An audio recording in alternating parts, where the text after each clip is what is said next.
Theresa May faces a fresh Tory Brexit revolt this week as rebellious backbenchers bid to shape her EU withdrawal plan. Peers inflicted another embarrassing defeat on the Prime Minister's flagship exit blueprint last night as party splits burst open in the House of Lords. Mrs May had hoped to win support for an amendment to the EU Withdrawal bill, aimed at quelling a Commons rebellion led by MP Dominic Grieve. But the House of Lords voted by 354 to 245, majority 119, to reject her plan to limit Parliament's power if she cannot strike a deal with Brussels or MPs vote it down. It unleashes a fresh round of Westminster ping-pong, with the Lords sending amendments back to the Commons. Mrs May claims accepting the switch would tie her hands in negotiations with Brussels. Image, PA, as we keep faith with people who voted to leave the European Union, and many of those who didn't but are now saying, let's just get on with it, we need to make sure we are putting this legislation into place, she said. But as we do that, of course we have been listening to concerns about the role of Parliament, but we need to make sure that Parliament can't tie the government's hands in negotiation and can't overturn the will of the British people.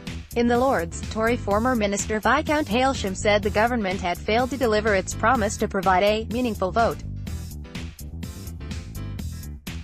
Lord Hailsham said Mr Grieve believed he had made an agreement with the Solicitor General, but it appeared senior ministers had objected to it and it had now been repudiated.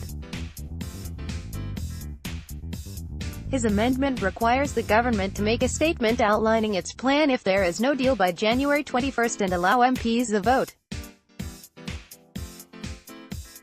The government's amendment not only fails to deliver the promised meaningful vote, that would be an act of omission and bad enough, he said. But this is far worse. The government is seeking to make the promised meaningful vote impossible, and that is an act of commission contrary to what ministers have promised. Theresa May's £20 billion NHS Brexit funding boost branded not credible. Conservative Lord Robathan accused his colleague of wishing to destroy Brexit, and said his move was all about sabotaging the UK's departure from the EU. Lord True, a Tory peer, said the amendment would give the House of Commons potential control over the government in negotiations. I believe that to be utterly impractical and totally unconstitutional. It is utterly ridiculous to conceive that the House of Commons, with over 600 diverse opinions meeting in public, is capable of determining effective negotiations with the European Union.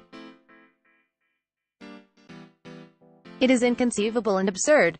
It was time to respect the votes of the 17.4 million people who backed Brexit at the referendum, he insisted. He warned against giving those who to frustrate Brexit a blank check to write on.